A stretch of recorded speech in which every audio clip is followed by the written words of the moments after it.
সবাইকে স্বাগত জানাচ্ছি গ্লোবাল ভিউজে। আপনাদের সঙ্গে আছি আমি সুস্মিতা দাস। আজ জানাবো আন্তর্জাতিক গণমাধ্যমে আলোচিত সংবাদ ও বিশ্লেষণ। ইরানের পক্ষ থেকে তীব্র চাপ এবং পাকিস্তানের ইসলামাবাদে যুক্তরাষ্ট্রের সঙ্গে আলোচনা থেকে সরে যাওয়ার হুমকির মুখে ইসরায়েল লেবাননের রাজধানী বৈরুতে হামলা বন্ধ করতে বাধ্য হয়েছে। উচ্চ পদস্থ নিরাপত্তা সূত্রের বরাতে শুক্রবার এই তথ্য জানিয়েছে প্রেস টিভি। সূত্র জানিয়েছে, বুধবার লেবাননের ওপর জায়নবাদী শাসক গোষ্ঠীর নৃশংস আগ্রাসনের পর ইরান যুক্তরাষ্ট্রের সঙ্গে যুদ্ধবিরতি আলোচনায় অংশগ্রহণের জন্য ওই হামলা বন্ধ করাকে একটি কঠোর শর্ত হিসেবে নির্ধারণ করে। ওই সূত্র প্রেস টিভিকে বলেছে, প্রতিরোধ ফ্রন্টের ঐক্যের বিরুদ্ধে কোনো আপোষ করতে রাজি নয় তেহরান। তিনি বলেন, ইরানি প্রতিনিধি দলের ইসলামাবাদ সফর বেশ কয়েকবার বিলম্বিত হয়েছে, যার মূল কারণ ছিল লেবাননের বিরুদ্ধে ইসরায়েলি আগ্রাসন অব্যাহত থাকা। সূত্র জানায়, অবিরাম চাপ প্রয়োগ এবং আলোচনা থেকে বেরিয়ে যাওয়ার হুমকির মাধ্যমে ইরান যুক্তরাষ্ট্রকে বাধ্য করেছে যেন তারা জায়নবাদী শাসক গোষ্ঠীকে বৈরুতে হামলা বন্ধ করতে চাপ দেয়। ইরান সুস্পষ্ট সতর্ক বার্তা দিয়েছে, লেবাননে জায়নবাদী হামলা অব্যাহত থাকলে তারা পুরো আলোচনা প্রক্রিয়াকেই বাতিল করে দেবেন। সূত্র উল্লেখ করে, ইরানের অটল অবস্থান এবং আলোচনার টেবিল থেকে সরে যাওয়ার কঠোর হুমকির মুখে যুক্তরাষ্ট্র হস্তক্ষেপ করতে বাধ্য হয়। তিনি প্রেস টিভিকে বলেন, আমেরিকানরা জায়নবাদী শাসক গোষ্ঠীকে লেবাননে হামলা বন্ধ করতে বাধ্য করতে পেরেছে। সূত্রটি জোর দিয়ে বলেছে, ভবিষ্যতে যে কোনো আলোচনার ধারাবাহিকতা বজায় থাকা নির্ভর করছে বৈরুত এবং এর দক্ষিণ উপশহর দাহিয়েতে ইসরায়েলের হামলা না চালানোর উপর। তিনি সতর্ক করে দিয়ে বলেন, ইসরায়েল যদি এই সমঝোতা লঙ্ঘন করে আবার বৈরুতে বোমাবর্ষণ শুরু করে তবে আলোচনা তাৎক্ষণিকভাবে শেষ হয়ে যাবে। 28 ফেব্রুয়ারি শুরু হওয়া 40 দিনের অবিরাম মার্কিন ইসরায়েলি আগ্রাসনের পর বুধবার যুক্তরাষ্ট্র ইরানের 10 দফা প্রস্তাবকে স্থায়ী যুদ্ধবিরতির ভিত্তি হিসেবে গ্রহণ করে। প্রস্তাবের অন্যতম প্রধান বিষয় হল লেবাননের ইসলামী প্রতিরোধ আন্দোলন হিজবুল্লাহ সহ সব ফ্রন্টে আগ্রাসন বন্ধ করা। তবে যুদ্ধবিরতি ঘোষণার কয়েক ঘণ্টা পরই ইসরায়েলি শাসক গোষ্ঠী বৈরুত সহ লেবাননের বিভিন্ন এলাকায় ধ্বংসাত্মক হামলা চালায়, যেখানে নারী ও শিশুসহ 357 বেসামরিক নাগরিক নিহত হন, আহত হন হাজারেরও বেশি। যুক্তরাষ্ট্রের সঙ্গে দীর্ঘ প্রতীক্ষিত আলোচনার উদ্দেশ্যে ইরানের একটি উচ্চ পর্যায়ের প্রতিনিধি দল ইসলামাবাদে পৌঁছেছে। শনিবার ইসলামাবাদ সময় সকাল 8টায় শুরু হওয়ার কথা থাকলেও আলোচনা শুরু হতে বিকাল হয়ে যেতে পারে। তসনিম নিউজের প্রতিনিধি জানান, মনে হচ্ছে ইরানি এবং মার্কিন প্রতিনিধি দল প্রথমে পাকিস্তানের প্রধানমন্ত্রী শাহবাজ শরীফের সঙ্গে আলাদাভাবে বৈঠক করবেন এবং এরপরই আলোচনা শুরু হবে। ইরানের পার্লামেন্ট স্পিকার মোহাম্মদ বাকের কালিবাফের নেতৃত্বে প্রতিনিধি দলে নিরাপত্তা, রাজনৈতিক, সামরিক, অর্থনৈতিক এবং আইনি বিষয়ক বিশেষজ্ঞরা রয়েছেন। প্রতিনিধি দলে আছেন পররাষ্ট্রমন্ত্রী আব্বাস আরাকচি, প্রতিরক্ষা পরিষদের সদস্য আলী আকবর আহমদিয়ান এবং কেন্দ্রীয় ব্যাংকের গভর্নর আব্দুল নাসের হেম্মতি সহ পার্লামেন্টের সদস্যরা। পাকিস্তানি দৈনিক ডন জানিয়েছে, শান্তি আলোচনার উদ্দেশ্যে ইরানি প্রতিনিধি দল দেশটিতে অবতরণ করলে তাদের উষ্ণ সংবর্ধনা জানানো হয়। অন্যদিকে মার্কিন পক্ষের প্রতিনিধিত্ব করতে ভাইস প্রেসিডেন্ট জেডি ভান্স, মধ্যপ্রাচ্য বিষয়ক বিশেষ দূত স্টিভ উইটকফ এবং ট্রাম্পের জামাতা জ্যারেড কুশনার ইসলামাবাদে পৌঁছেছেন। ডন জানিয়েছে, আলোচনায় অংশ নিতে আসা ইরানি প্রতিনিধি দলের বিমানের ভেতরের ছবিতে দেখা গেছে আসনগুলোতে মিনাব স্কুল হামলায় নিহতদের ছবি ও তাদের জিনিসপত্র রাখা হয়েছে। মিনাব 168 নামের এ বিমানটি মূলত ওই হামলায় নিহত 168 জনের স্মৃতির প্রতি শ্রদ্ধা জানাতে সাজানো হয়েছে। নিহতদের মধ্যে বেশিরভাগই ছিল শিশু।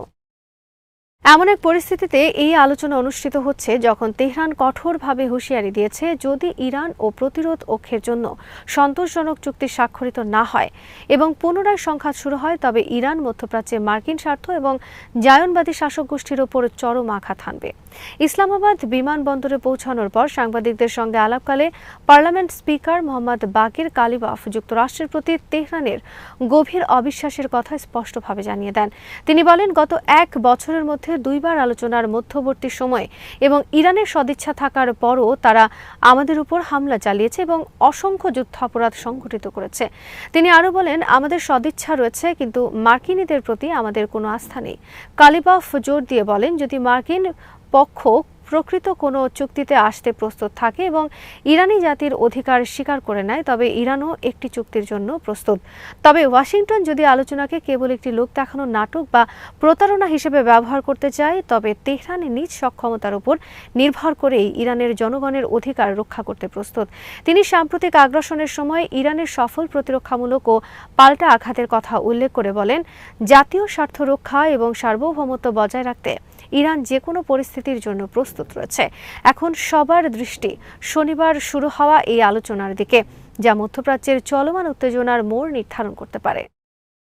ইসলামাবাদে আলোচনা শুরুর আগে ইরান দুটি কঠোর শর্ত দিয়েছে। ইরানের পার্লামেন্ট স্পিকার শুক্রবার তার এক্স অ্যাকাউন্টে দেওয়া এক বার্তায় জানিয়েছেন, এই শর্তগুলো পূরণ না হওয়া পর্যন্ত আলোচনা শুরু হবে না। স্পিকার কালিবাফের ভাষ্যমতে উভয় পক্ষের মধ্যে আগে থেকে সম্মত হওয়া দুটি গুরুত্বপূর্ণ বিষয় এখনও বাস্তবায়ন করা হয়নি, যা আলোচনার পূর্ব শর্ত হিসেবে গণ্য হবে। প্রথমত, লেবাননে অবিলম্বে যুদ্ধবিরতি কার্যকর করা। দ্বিতীয়ত, ইরানের জব্দকৃত বা অবরুদ্ধ সম্পদ মুক্ত করা। কালিবাফ জোর দিয়ে বলেন, আলোচনা শুরু হওয়ার আগে এই দুটি বিষয় অবশ্যই বাস্তবায়ন করতে হবে। এদিকে ইসলামাবাদে আলোচনার জন্য পৌঁছানো ইরানি প্রতিনিধি দল সম্পর্কে কিছু বিস্তারিত তথ্য দিয়েছেন তসনিম নিউজের প্রতিনিধি। তিনি জানান, ইসলামাবাদে আসা ইরানি প্রতিনিধি দলের সদস্য সংখ্যা প্রায় ৭০ জন। প্রধান আলোচকদের পাশাপাশি আলোচনার উচ্চ সংবেদনশীলতার কারণে প্রয়োজনীয় পরামর্শ দেওয়ার জন্য অর্থনৈতিক, নিরাপত্তা ও রাজনৈতিক ক্ষেত্রের ২৬ জন প্রযুক্তিগত ও বিশেষজ্ঞ কমিটির সদস্য এই প্রতিনিধি দলে রয়েছেন। এছাড়াও বিভিন্ন সংবাদ মাধ্যমের ২৩ জন মিডিয়া সদস্য এই প্রতিনিধি দলের অন্তর্ভুক্ত। প্রতিনিধি দলের বাকি সদস্যরা প্রোটোকল ও সমন্বয়কারী দল, অনুবাদক এবং নিরাপত্তা দলের সমন্বয় গঠিত। মার্কিন প্রতিনিধি দলে রয়েছেন প্রায় ৩০০ জন, যাদের বেশিরভাগই নিরাপত্তারক্ষী। ইরানের উপপররাষ্ট্রমন্ত্রী মাজিদ তাখত রাভানজি বলেছেন, তারা এমন যুদ্ধবিরতি চান না যা শত্রুকে আবার ইরানে হামলা চালানোর সুযোগ দেবে। তেহরানে আন্তর্জাতিক সংস্থার প্রধান এবং বিদেশি রাষ্ট্রদূতদের সঙ্গে এক বৈঠকের সময় ইসলামাবাদে আসন্ন যুক্তরাষ্ট্র ইরান আলোচনার বিষয়ে তিনি এই মন্তব্য করেন। ইরানের মেহের নিউজ জানিয়েছে, উপপররাষ্ট্রমন্ত্রী মাজিদ তাখত বলেন, ইসলামাবাদে আলোচনার মূল ভিত্তি হিসেবে ইরানের দেওয়া ১০ দফা পরিকল্পনাকে গ্রহণ করা হয়েছে।